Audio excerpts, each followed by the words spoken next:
25 años de esta película, la más taquillera de la historia. Titanic, más que una película, es una historia, obviamente. ¿Vos sabés cuántos pasajeros murieron en la tragedia? 1.500 pasajeros.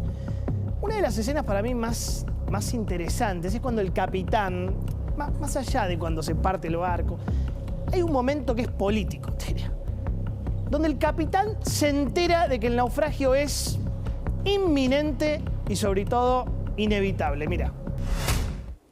Las bombas. Si abrimos las puertas, las bombas podemos... nos dan tiempo, pero solo minutos. No importa lo que hagamos. El Titanic se irá al fondo. No puede hundirse. Está hecho de acero, señor. Le aseguro que puede. Y lo hará. Es matemático.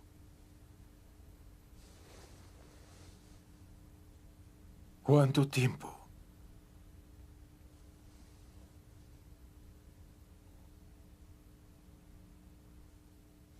Una hora.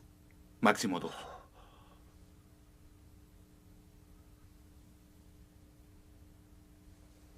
¿Cuánta gente a bordo, señor Murdoch? 2.200 almas a bordo, señor.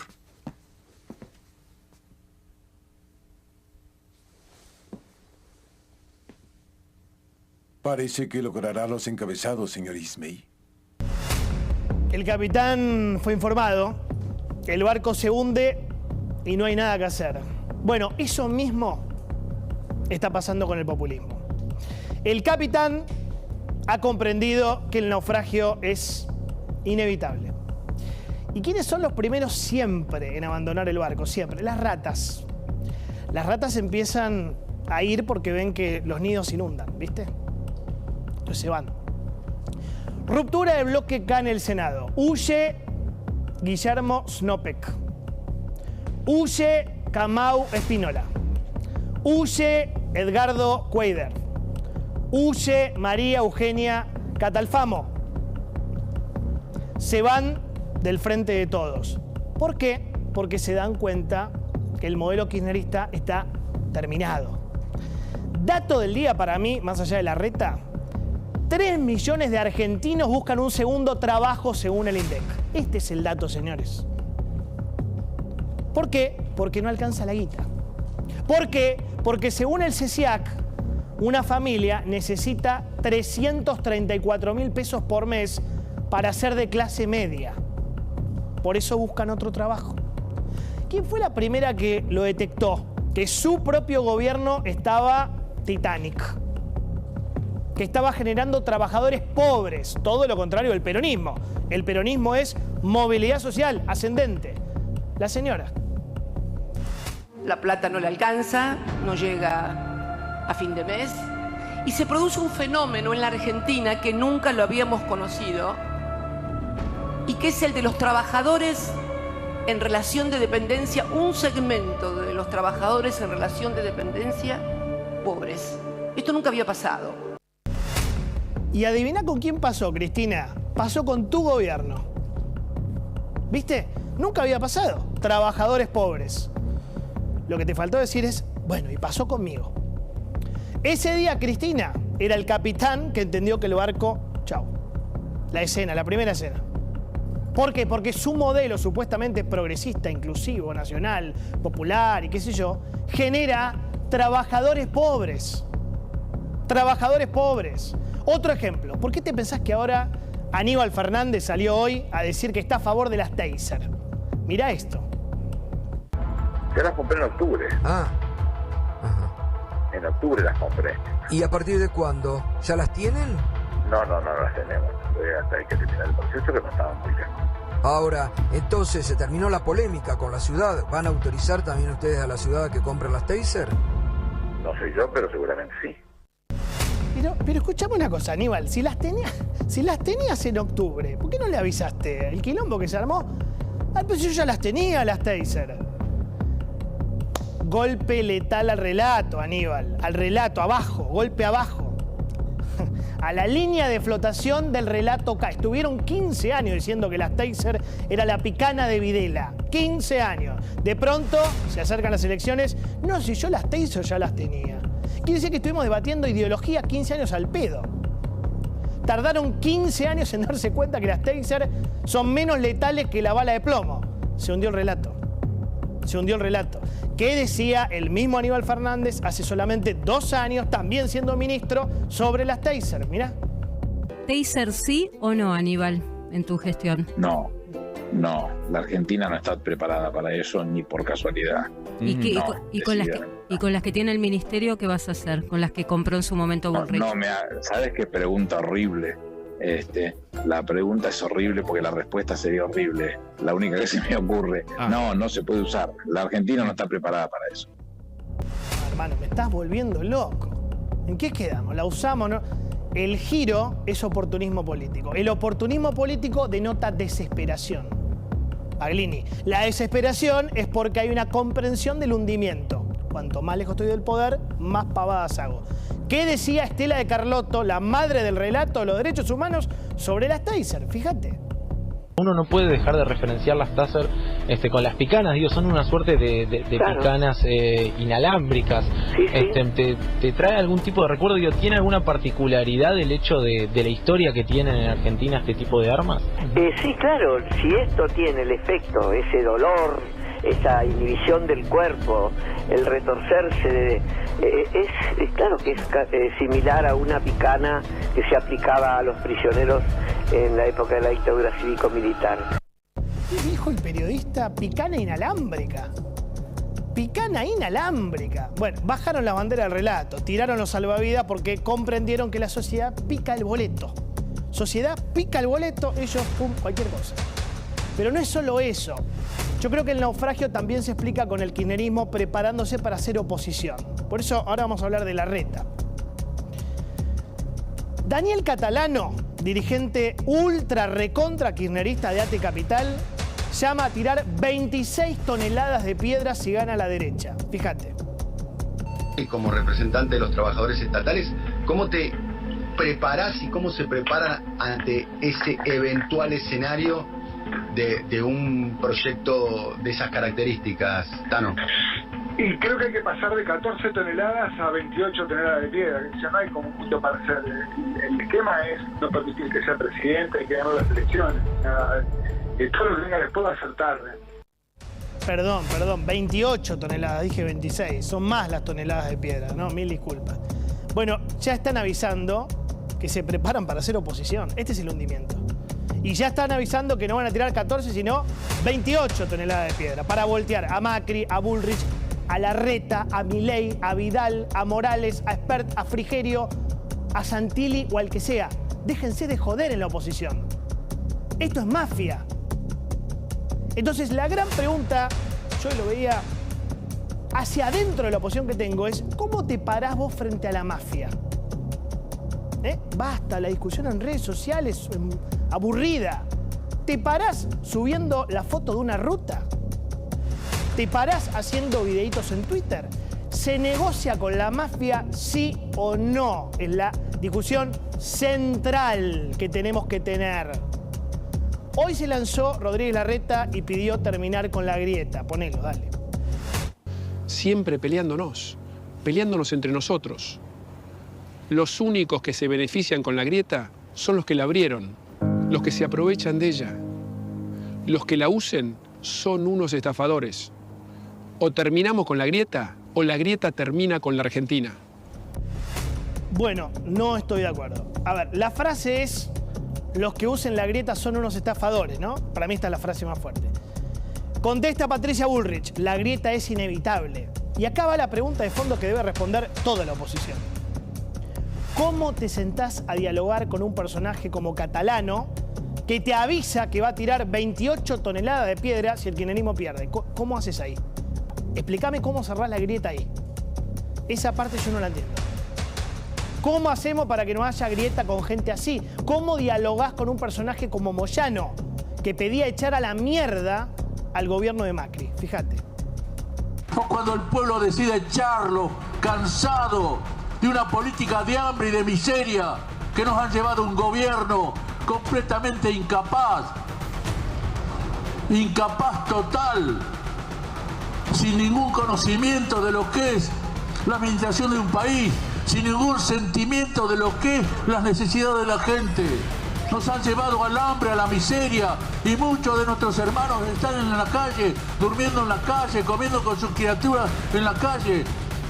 Esto lo hizo este gobierno, que el 27 de octubre tenemos que echarlo a la mierda, compañeros. Mirá qué lindo. ¿Cómo haces con este tipo? Millonario, extorsionador. Ahí no hay grieta. Yo tengo grieta ahí. Personalmente yo tengo una grieta. Con los ladrones, con los chorros, con los extorsionadores, con los violentos, con los patoteros. Ahí tiene que haber grieta. Ahí sí es una grieta moral. ¿Cómo negociás gobernabilidad con un personaje nefasto, extorsionador como Grabois, que te propone la reforma agraria y apura cual machirulo a mujeres policías de esta manera? Mirá. Antes no hay problema, pero el que amenazó, que levante la mano si se la banca tanto. Aparte, ¿te das cuenta? Te mandan a vos que sos mujer, estos cagones. ¿Por qué no vienen los varones? ¡Cagones! ¡Son unos cagones! Policía, yuta, cagón. Explícame ahí cómo hacemos con la grieta. Policía, yuta, cagón. ¿Cómo hacemos? Yo ahí tengo grieta. Disculpame, pero ahí yo tengo grieta. Es una grieta cultural, te diría. Yo no puedo sentarme en una mesa a charlar con este tipo. Porque este tipo me va a querer eliminar a mí. Porque va a decir que soy de derecha, el orden. ¿Cómo te sentás a tomar un café, a negociar políticas de Estado con gente como Zaffaroni, que disfruta liberando delincuentes y llegó a decir que si Nisman estaba vivo, lo ahorcaba con sus propias manos? Esto.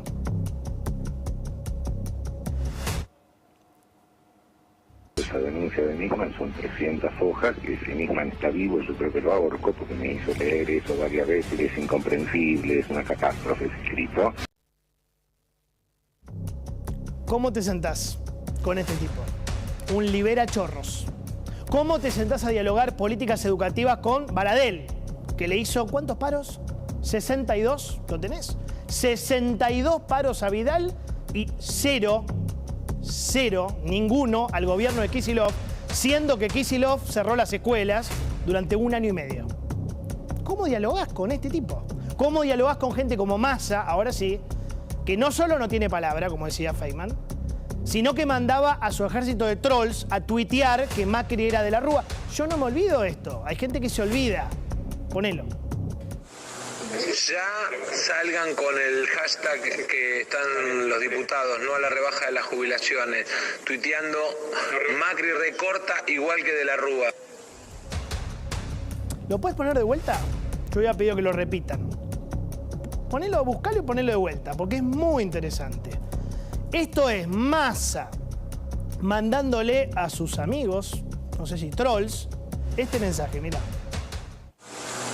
Ya salgan con el hashtag que están los diputados, no a la rebaja de las jubilaciones, tuiteando Macri recorta igual que de la Rúa. Macri recorta igual que la Rúa. Y después en Twitter era tendencia Macri recorta. Esta es la gran discusión que tiene que tener la oposición. Larreta dice basta de grieta, es divino eso. Es hermoso, negociemos, charlemos, hablemos, maduremos, superemos, va. Burrich dice la grieta es obligatoria. Lo que no explica Larreta es con quién te sentás a terminar la grieta. Yo estoy a favor de que el kirchnerismo se termine porque esto no se aguanta más. Con inteligencia, pero también viendo estas cosas. ¿Cómo te sentás a dialogar con un ser oscuro como Aníbal Fernández, que atacaba a Nisman aún después de muerto de esta manera? Estamos en manos de un montón de sinvergüenzas, incluyendo a Nisman. Estamos hablando de que nadie en este mundo se incrimina gratuitamente, nadie se incrimina. Con lo cual, a uno le cuesta creer que este hombre estando en vacaciones, entonces iba a la casa de su amigo, por llamarlo a su amigo, del turro que le robaba la mitad del sueldo, se le daban los fondos para que esclarezca el caso AMIA y ver quiénes eran los responsables. Y él la dedicaba para salir con minas y pagar ñoquis. Entonces se mofó durante todo este tiempo de 85 víctimas y más de 300 heridos que provocó el atentado de AMIA, un sinvergüenza de los que pocas veces se ha visto en este país. sinvergüenza, turro, que salía con minas, ñoquis. Yo imagino a la hija de Nisman viendo esto. Yara creo que se llama, y Cala, son dos. La esposa, la viuda de Nisman está curtida, lamentablemente, está curtida. Las hijas viendo esto, el padre asesinado, no se puede defender, y este ser oscuro, muy oscuro, Aníbal, diciendo estas barbaridades. ¿Cómo me explicás ahí cómo hacemos con la grieta? Por eso hay grietas que son muy difíciles.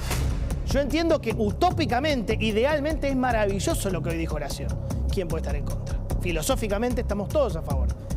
Pero si vamos a lo técnico, tenemos que responder algunas preguntas. Vamos más allá de estos personajes marginales. Vamos a hablar de la jefa. ¿Cómo dialogás con la jefa de todos ellos? Una señora que manda a romper el orden constitucional de un país y que desafía al tribunal que la condenó por corrupta a 6 años de prisión. Fíjate. Señor presidente, voy a preguntar si van a contestar preguntas. No contestó si van a contestar preguntas. Me imagino que está con su... Sí, yo le he preguntado, pero me parece que tal vez no escuchó por los aplausos que oía. Preguntas tienen que contestar ustedes. Gracias. Preguntas tienen que contestar ustedes. Gracias. Acá está la discusión. ¿Cómo haces para que no haya grieta con una persona que robó, agredió, escrachó, compró el periodismo, rompió el INDEC, se cargó fiscales y hasta mandó a sus amigos a vacunarse primero en el medio de una pandemia? Todos sabemos que la grieta la inventó el kirchnerismo. Tiene razón Larreta con lo que dijo hoy. Kirchner, apenas asumido en 2003, se sabía débil y construyó enemigos. Esos que ya sabes cuáles son, los de siempre, esto, ¿no? Clarín, La Nación, los militares, Menem, la embajada. Los de siempre, los malos, la derecha. Se generó la lógica de esclavo o enemigo. O sos mi esclavo o sos mi enemigo. Y en algún momento la nata se le ocurrió bautizarlo esto como la grieta. Así nació. Yo creo que hay como una división irreconciliable en la Argentina, y a esa división yo la llamo la grieta. Y yo realmente creo que la grieta es lo peor que nos pasa. Es lo peor que nos pasa.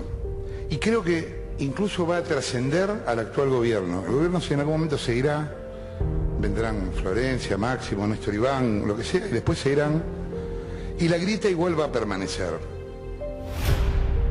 Porque la grieta ya no es política. Es cultural. Es una grieta cultural en sentido extenso. Tiene que ver con cómo vemos el mundo.